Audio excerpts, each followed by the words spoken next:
even harder to follow. Tonight's theme, I thought, was kind of about rebellion, and so I'm going to start with a couple of poems based basically on that general theme, and then I'll do something about something else, and then we'll come back to the Queen at the end. But this first one is written from the point of view of a kind of fictional character who works in an office in Britain, and he appears in quite a lot of my poems actually, and he's just kind of a bit frustrated, and he does these little small acts of rebellion which just kind of show that he's a human and he's not a robot, and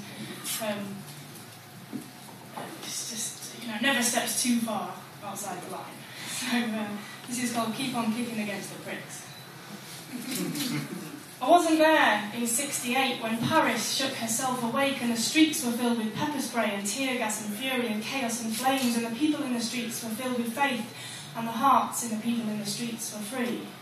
And I wasn't there in Tahrir Square in the struggle and the smoke and the strife and the stress, in the murder and mess and the sorrow and strain, in the turn of the screw, in the twist of the spring, in the snap of the camera phone photograph of a battered body in a Libyan drain. And I never set myself on fire, and I never fired myself with rage, and I never raged against the machine, and I never waged war on the regime, and I never had a dream, and I never vented spleen, and I never went on strike, and I never fought the fight. Because I work in middle management, and I manage middle men, and I keep my middle finger down, and I bite my tongue, and I nod my head, and I talk on the phone, on the train, on my break, and I break on the go, on my way, on my own. And I own a little diary, and I pencil people in, and I never forget which day it is. But nevertheless, I've managed to find the tiniest ways to speak my mind. I'll park my car on a double yellow line, I'll smoke and tell a little lie. I'll sing along with Dylan in my headphones on the tube, and I'll phone in sick just to stay in bed with you.